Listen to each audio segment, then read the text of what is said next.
After the vocals have been tracked, you may want to enhance your recording further with some guitar overdubs in a separate session using the laptop and interface again. You may decide that recording a solo or lead part separately are the best ways of ensuring a good performance rather than piling extra pressure on a guitarist during the live band tracking session. There's a balance to consider here between retaining the live sound and feel of your recording and enhancing it with extra layers. You may decide to use an overdub session to add some subtle but effective parts with an electric guitar or even a synth pad to really help your bridge or chorus to your song have added impact. And that's what we're going to focus on in this session. You can record again with a mic amp like in our earlier band session, but that's not always practical if you're recording at home due to the noise levels. The good news is that there's a wealth of amp modelling options with recording software these days, as well as many other plug-in options for instruments such as synths and piano. We're using Steinberg's Cubase 8 software for our recording, and as well as virtual instruments including the Groove Agent SE4 drum machine and Prologue synth, it comes with 44 audio effect processors including pitch correct for automatic intonation control. The most notable of these processors for guitarists is the VST Amp Rack Tone Suite, and that's what we'll be using to record some electric guitar overdubs to enhance our track in this episode.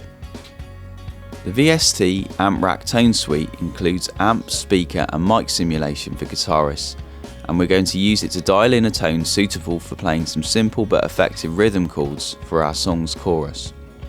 It's really worth taking the time to sit down and experiment with the different amp and cab models on offer to create a tone that is right for your song, not just what you'd usually gravitate towards as a guitarist, because there can be a distinct difference between the tone you use in the studio and what you might use live. It's also vital to play the guitar parts that enhance rather than distract or conflict with your existing recording.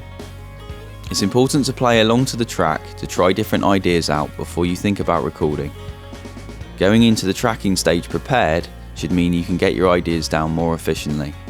Cubase's easy to use VST Amp Rack also offers an impressive array of virtual stompbox effects, such as delay, tremolo, overdrive, fuzz, octave, phaser and a noise gate. These can be positioned before or after your virtual amp, and you can have one or more effects at once to build a signal chain. If you want to try before you buy, it's all available on the free downloadable trial version of Cubase 8.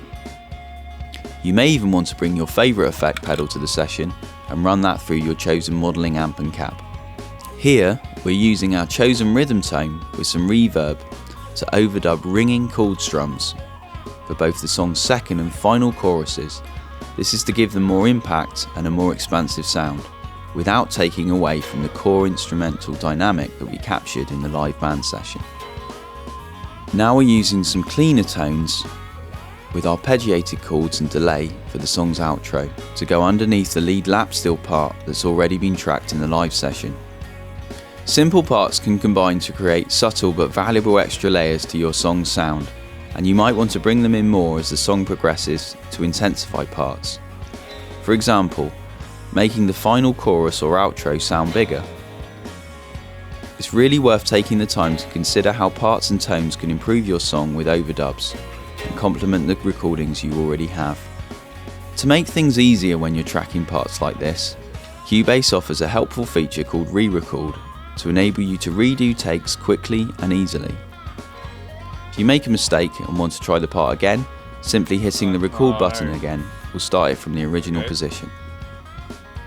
Cubase 8 also offers the feature called lane tracks, and this is especially useful for recording multiple takes of a solo. It also offers you the option of piecing together the best parts for a final version. When recording several takes, the software creates a lane track for each one. Then you can swipe across to select what you consider to be the best parts, and Cubase automatically creates one master take that contains all these selected parts. An ultimate solo, if you will. Whatever kind of overdubbing you choose to record, remember to review what you have before and decide if you're happy before moving on to the next part.